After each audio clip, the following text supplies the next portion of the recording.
It's 1995, a year after the African National Congress, led by Nelson Mandela, had won South Africa's first non racial elections.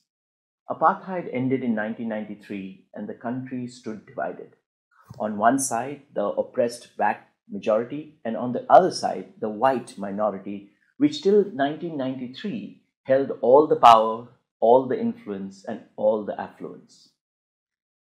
In a masterstroke of leadership, during the 1995 Rugby World Cup, Nelson Mandela did something that symbolized unity in a deeply divided South Africa. This bold act transcends sports, turning a game into a pivotal moment for reconciliation and the birth of the Rainbow Nation.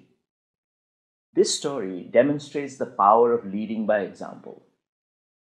Hi, welcome back to Stories at Work, a series where I share real stories from across the world that you can use when you want to drive home a business point. Our website, www.storyworks.in, already has over 100 stories, and we are adding one every week. Let's start today's story.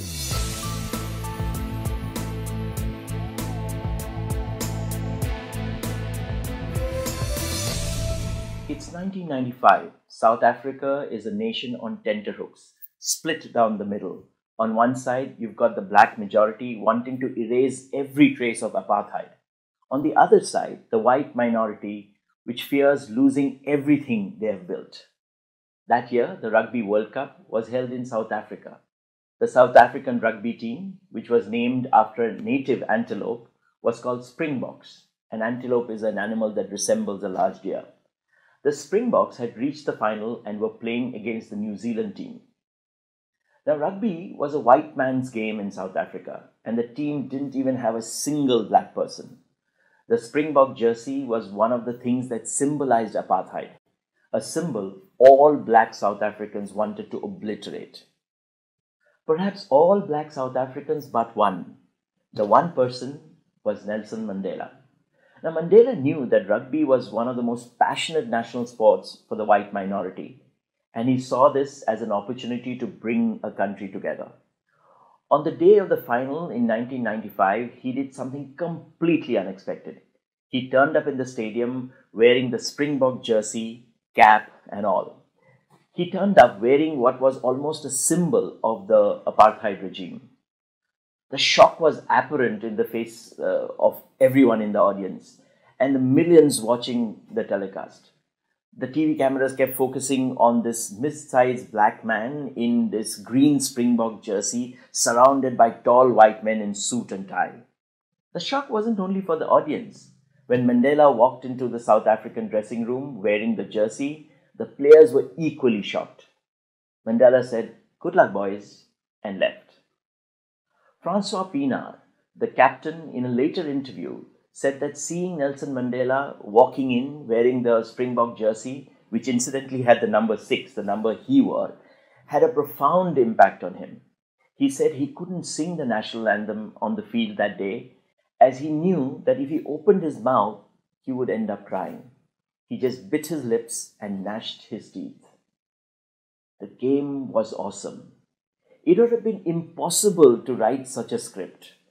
The match between South Africa and New Zealand was tied at full time. Tension was high. And then South Africa went and won in extra time. The stadium and the whole country erupted. As Nelson Mandela walked onto the presentation podium, still wearing the Springbok jersey and cap, and handed over the trophy to Francois Pienaar, he sent a message to all of South Africa and the world. And the message was Mandela and the black South Africans were ready for a reconciliation with their white oppressors. What he achieved that day without saying a single word couldn't have been achieved if he had given 1,000 interviews and shared the message of reconciliation in those interviews. What a story.